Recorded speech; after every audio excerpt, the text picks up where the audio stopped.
Olá pessoal, na aula de hoje falaremos sobre aqueles conflitos que a história mundial chama de focos de tensão. E neste tema trataremos aí sobre a problemática questão da Coreia do Norte e também sobre um país do leste europeu chamado Bósnia-Herzegovina, que vem tentando se reestruturar aí, principalmente na década de 90 para cá, após aí a fragmentação da ex-União Soviética e também da conhecida Guerra de Kosovo. Então, preste bastante atenção aí nesses dois temas que constituem aí a aula de hoje. Vamos lá? Bom, pessoal, a morte do dirigente norte-coreano Kim Jong-il não deve alterar os rumos do regime comunista da Coreia do Norte, pois seu filho é o novo líder. A morte repentina e inesperada do ditador Kim Jong-il, em dezembro de 2011, provocou especulações momentâneas sobre o futuro da Coreia do Norte, uma das nações mais fechadas e militarizadas do mundo. Mas a sequência de eventos que marcaram um período de luto oficial no país não deixou dúvidas. Ao menos por enquanto, a continuidade aí será o lema daquele regime. À frente da grandiosa cerimônia fúnebre vista por milhares de pessoas na capital Pyongyang, estava Kim Jong-un, o filho mais novo do ex-governante, que foi elevado ao posto de líder supremo da nação. E com isso, o regime comunista estabelecido em 1948, que virou uma dinastia, já chega aí à sua terceira geração. Bem, acontece que, diferentemente do Kim Jong-il, que já ocupava o alto escalão do regime quando seu pai morreu em 94, o Kim Jong-un, que tem menos de 30 anos de idade, é pouco conhecido e inexperiente em atividades políticas. E, curiosamente, ele é parecido com o avô, e isto é um atributo que a poderosa máquina de propaganda do governo vem explorando aí na rápida construção de sua imagem desse Kim Jong-un, como se ele fosse um jovem comandante e um brilhante estrategista militar. Agora, na prática, porém, o jovem Kim Jong-un está sendo guiado praticamente pela velha elite militar e política norte-coreana, que apoia a manutenção da dinastia Kim para preservar seus privilégios, obviamente. E o principal nome dessa elite é, como vemos aí na imagem, Jang Song-taek, que é tio do novo governante. E daqui em diante, resta saber se Kim Jong-un vai mesmo se firmar no poder, passando a comandar a cúpula do regime, ou se haverá mudanças no sistema político da Coreia do Norte, que é um dos países mais fechados do mundo, conforme eu disse. Um aspecto importante deste país é que ele é uma potência militar. Para se ter uma ideia, a cúpula do regime norte-coreano já enfatizou que Kim Jong-un tem de herança aí a ideologia e também a liderança, a coragem e a audácia do pai Kim Jong-il. Em outras palavras, a Coreia do Norte deverá prosseguir com a controversa política que existe naquele país, que é uma política conhecida como Songun, que significa militares em primeiro lugar. E para isso, o país possui um dos maiores exércitos do mundo, com cerca de 1.200.000 homens prontos para o combate. O principal ponto de tensão aí é com a vizinha capitalista Coreia do Sul. Bem, na verdade, a Coreia é uma única nação dividida aí à força pelas circunstâncias históricas no final da Segunda Guerra Mundial, que terminou com a União Soviética ocupando o norte da península e os Estados Unidos ocupando o sul dessa península, depois aí de décadas de domínio do Japão. E separados então em países diferentes, esses dois vizinhos lutaram na conhecida Guerra da Coreia, que foi ali de 1950 a 1953. E este conflito foi inserido na lógica da Guerra Fria, que contou com a intervenção militar dos Estados Unidos do lado da Coreia do Sul e da China, do lado aí dos norte-coreanos. Embora uma trégua tenha sido assinada em 1953, tecnicamente a guerra até hoje não terminou. Quase 30 mil soldados norte-americanos, para você ter uma ideia, estão presentes naquela linha ali que separa esses dois países, para defender ali o sul de um eventual ataque do norte. Por outro lado, a unificação da Coreia continua no pano de fundo da relação das duas nações. É uma unificação desejada aí pela população, mas enfrenta o óbvio problema da diferença de regimes políticos. Agora, uma característica interessante desta nação é sobre seu poder na tecnologia nuclear. Bem, sob o comando de Kim Jong-il, a Coreia do Norte tornou-se um país nuclear ao realizar duas explosões atômicas subterrâneas, que foram em 2006 e em 2009. E este feito trouxe ali prestígio interno a Kim Jong-il, mas reforçou o isolamento da Coreia do Norte, que passou a ser alvo de sanções da Organização das Nações Unidas. E os intensos esforços diplomáticos para persuadir o país a abrir mão de suas ambições nucleares não deram frutos até agora. Agora, outro aspecto a falar é sobre a pobreza e a repressão que existem na região. O outro legado de Kim Jong-il é a grande pobreza nacional. Após 6 décadas praticamente de regime comunista e uma ditadura de partido único, a economia norte-coreana entrou em colapso nos anos 90. O estopim da crise foram os desastres naturais e também a perda do apoio da União Soviética, que foi extinta em 1991, portanto, quando acabou a Guerra Fria. E durante seu governo, de 1994 a 2011, Kim Jong-il testemunhou a fome em massa, que matou cerca aí de 2 milhões de pessoas, segundo estimativas, e tornou o país frequentemente na dependência aí de ajuda alimentar externa. E ainda assim resistiu às reformas e destinou cerca de 80% do orçamento às Forças Armadas e ao programa nuclear também, por meio do qual aumentou o poder de barganha com a comunidade internacional para obter aí concessões econômicas e ajuda humanitária. E para finalizar esta primeira parte da aula, é importante também falar que, atualmente, o principal aliado da ditadura norte-coreana é a China, que busca evitar a queda do regime, sobre o qual tem aí grande influência. Internamente, Kim Jong-il governou, de certa forma, com mão de ferro. Estima-se que 1 em cada 20 norte-coreanos já tenha passado pelo chamado gulags, que são campos ali de trabalhos forçados para prisioneiros políticos. E, inclusive, no cortejo fúnebre de Kim Jong-il, acredita-se que muitas pessoas tenham chorado em público, como vemos aí nesta imagem, por temer a brutal repressão ali do regime. E também a mídia estatal, que é a única existente, mantém a nação unida no culto ao líder supremo e também mantém essa população alheia às influências externas. No entanto, isso está começando a mudar.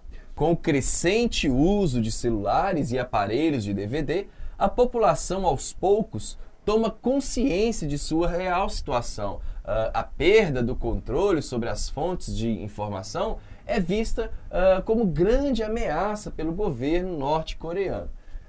Bem, agora sobre a segunda parte aí desta aula, tratamos a respeito da Bósnia-Herzegovina. Bem, o país se recupera de uma guerra civil na década de 90 que provocou mais de 200 mil mortes, a maior na Europa, inclusive depois aí da Segunda Guerra Mundial. Bem, o país nasceu com a dissolução da antiga Iugoslávia que resultou ainda na fundação de nações fronteiriças da Bósnia-Herzegovina. Como vemos aí no mapa, Croácia, Montenegro e Sérvia, além aí também de Eslovênia e Macedônia, que não fazem fronteiras com a Bósnia. De 92 a 95, a Bósnia-Herzegovina viveu a primeira guerra na Europa depois da Segunda Guerra Mundial. O conflito que opôs ali grandes grupos nacionalistas sérvios, croatas e bósnios fez mais de 200 mil mortes, com milhares de pessoas assassinadas em chacinas ali da chamada limpeza étnica, que é o assassinato em massa de pessoas de etnias diferentes. E um acontecimento bem citado nos livros de história foi quando rebeldes sérvios lançaram uma campanha contra o domínio austríaco, que resultou aí, como vemos na imagem, no assassinato do arquiduque Francisco Ferdinando, que era o herdeiro do trono da Áustria, e o assassino era um estudante sérvio bósnio. Bem, o crime ocorreu na cidade de Sarajevo, capital da antiga Iugoslávia, em 1914. E este fato foi o que deu origem à Primeira Guerra Mundial. A Áustria declara guerra à Sérvia, dando início a esta guerra. Em 1917, a Bósnia foi incorporada ao reino dos sérvios, croatas e eslovenos, que em 1929 passou a se chamar Iugoslávia. E ocupado aí pela Alemanha nazista em 1941, na Segunda Guerra Mundial, o país foi defendido pela resistência dos comunistas, liderados aí por Josip Broz Tito. E após a derrota nazista, a Bósnia se transformou em uma das 6 repúblicas da Iugoslávia sob o governo comunista de Tito. E no período da Guerra Fria, ele guardou certa independência da União Soviética e integra o movimento dos países não alinhados. Agora, no fim dos anos 80, com a crise dos países comunistas, principalmente após a queda do Muro de Berlim em 89, e já sem a liderança de Tito, começou a desagregação da Iugoslávia. Existiram eleições em 90 e surgiram vários partidos ligados aos principais grupos étnicos da Bósnia, sérvios, croatas e bósnios muçulmanos. E após as eleições, formou-se um governo multiétnico. E vejam só, o chamado estopim da guerra de 1992 a 95 ocorreu em outubro de 91, quando o parlamento local declarou a independência da Bósnia-Herzegovina. A independência foi aprovada e reconhecida pela União Europeia e também pelos Estados Unidos. E começa, então, a haver confrontos e o país mergulha em uma grande guerra civil. E no conflito, formam-se 2 lados em luta: bósnios muçulmanos e croatas contra sérvios bósnios apoiados aí pelo governo central da Sérvia, sob a presidência, como vemos aí nessa imagem, de Slobodan Milošević, que se opunha aí à independência da Bósnia.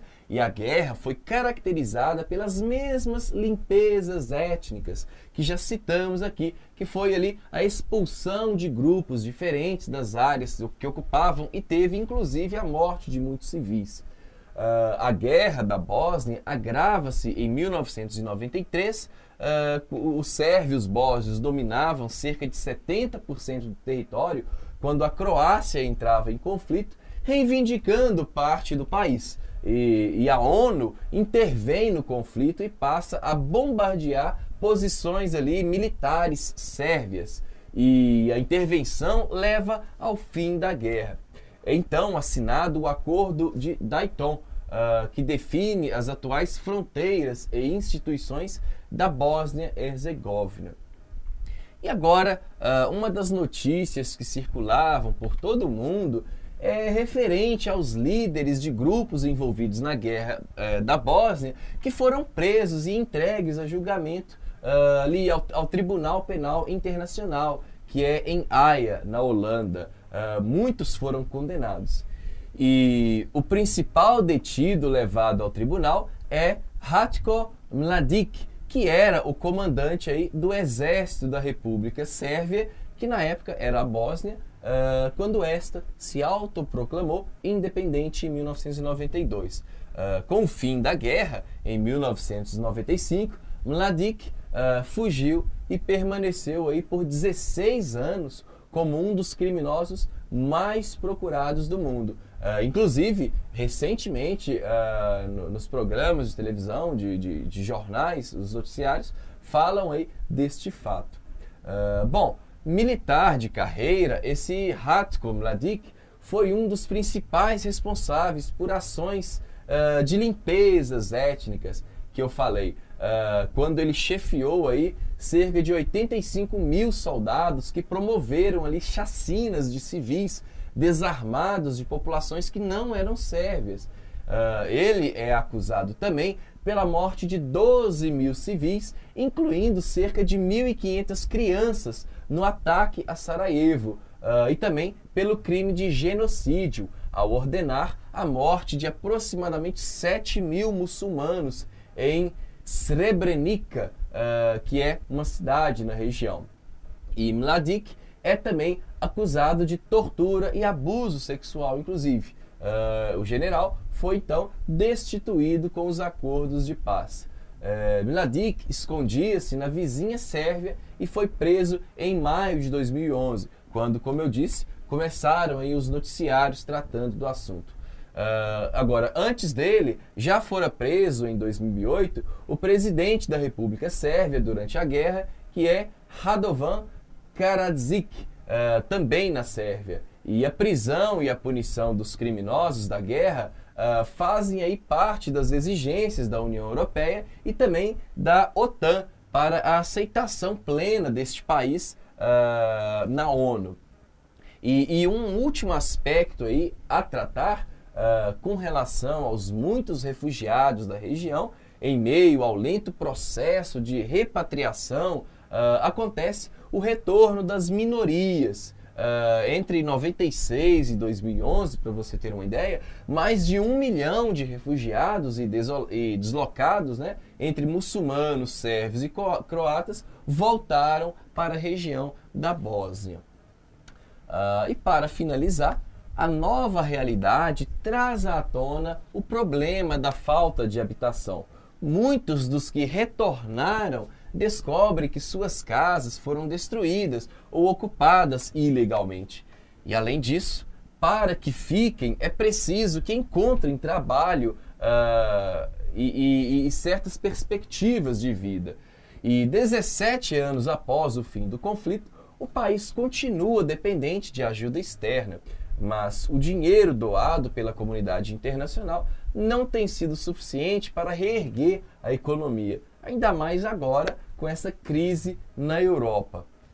Bom, e para se ter uma ideia, em 2010 a taxa de desemprego era de cerca de 27% e é uma das maiores da Europa.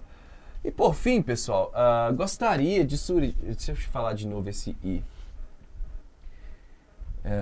E por último, para se ter uma ideia, em 2010 a taxa de desemprego aí era de cerca de 27% e é uma das maiores da Europa. E assim terminamos aí este segundo bloco da aula e como sempre eu gostaria de sugerir aí 2 filmes que tratam sobre estes temas. Com relação à Coreia do Norte, sugiro o filme A Irmandade da Guerra, que é um filme recente, de 2004. E sobre os conflitos na região da Bósnia-Herzegovina, sugiro O Resgate de Harrison, que é um filme do ano de 2000. E assim encerramos esta aula. Sugiro a você que continue estudando um pouco mais. Então, pessoal, bons estudos e até a próxima!